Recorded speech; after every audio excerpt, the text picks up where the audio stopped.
Assalamualaikum warahmatullahi wabarakatuh. Halo Sobat Pendidikan, perkenalkan nama saya Nurfidianti Anafi. Saya mahasiswa Prodi S3 Ilmu Pendidikan Universitas Pendidikan Ganesha. Nah, pada kesempatan kali ini saya ingin menjelaskan mengenai pendidikan nasional dan pendidikan karakter.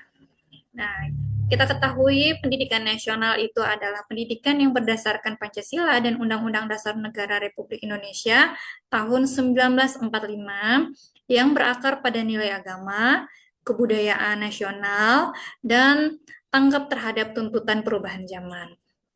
Nah, dalam Undang-Undang Republik Indonesia ini nomor 20 tahun 2003 tentang sistem pendidikan nasional itu sudah dijelaskan bahwa tujuan pendidikan nasional itu berfungsi untuk mengembangkan kemampuan dan membentuk watak serta peradaban bangsa yang bermartabat dalam rangka mencerdaskan kehidupan bangsa, bertujuan untuk berkembangnya potensi peserta didik agar menjadi manusia yang beriman, bertakwa kepada Tuhan Yang Maha Esa, berakhlak mulia, sehat, berilmu, cakap, kreatif, mandiri, juga menjadi warga negara yang demokratis dan serta bertanggung jawab. Nah, berbicara mengenai tujuan pendidikan nasional, itu tiap satuan pendidikan itu menjalankan standar pendidikan nasional. Ada 8 standar dalam standar pendidikan nasional. Yang pertama itu ada standar isi, kemudian standar proses, standar kompetensi lulusan, keempat itu ada standar pendidik dan tenaga kependidikan, standar sarana prasarana, standar pengelolaan, standar pembiayaan, serta standar penilaian. Nah, standar pendidikan nasional ini yang menjadi acuan dalam menjalankan eh, pembelajaran atau sistem pendidikan. Nah, kemudian untuk mengembangkan pengembangan kurikulumnya itu pembelajaran itu harus berbasis pada peserta didik atau teacher center. Metode yang harus digunakan itu mendorong partisipasi aktif peserta didik. Kemudian penerapan pembelajarannya itu diusahakan untuk pembelajaran yang berbasis proyek karena melalui pembelajaran berbasis proyek peserta didik dapat mengembangkan berbagai kemampuannya atau keterampilannya, keterampilan bernalarnya, keterampilan sikap ilmiahnya misalnya. Kemudian untuk evaluasi pembelajarannya juga itu berpusat pada kebutuhan peserta didik. Dalam pendidikan kewarganegaraan ada perlu menanamkan nilai demokrasi dan hak asasi manusia. Kemudian pemahaman perlu menanamkan sejauh mana dan budaya bangsa. Kemudian bagaimana mengembangkan sikap kritis peserta didik terhadap isu-isu sosial misalnya. Kemudian dalam mengembangkan pendidikan karakter, kita ketahui bahwa kurikulum Merdeka Belajar saat ini itu berfokuskan pada pendidikan karakter. Nah, elemen-elemen yang dikembangkan itu ada nilai moral dan etika, kemudian disiplin dan tanggung jawab, integrasi budaya dan agama, kemudian pengembangan berpikir kritis.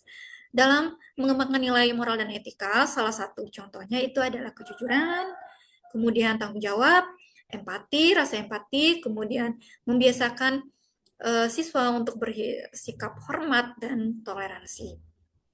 Kemudian untuk mengembangkan sikap disiplin dan tanggung jawab itu perlu adanya aturan yang konsisten yang perlu diterapkan kepada peserta didik. Kemudian perlu adanya pendidikan yang mendorong kemandirian peserta didik. Nah, kemudian berbicara mengenai integrasi budaya dan agama.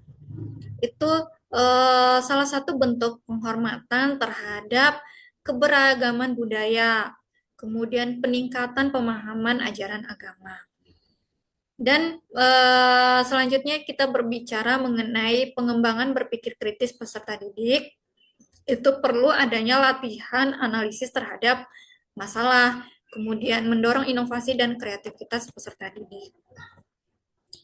Berbicara mengenai nilai moral dan etika,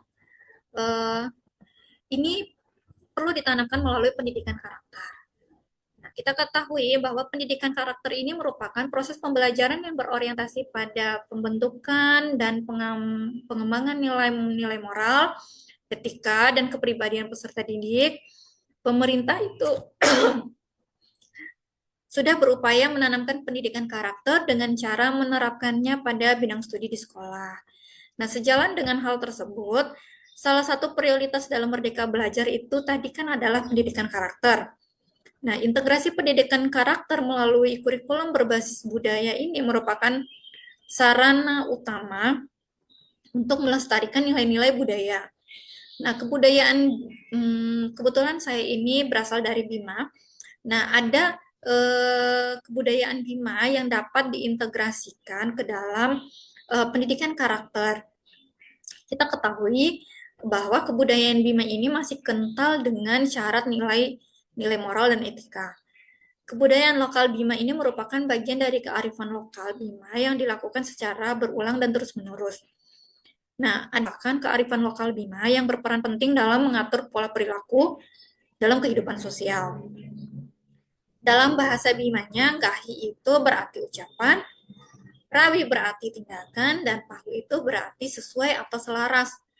Maka, gahi rawi pahu itu memiliki makna keselarasan antara apa yang diucapkan dengan apa perbuatan.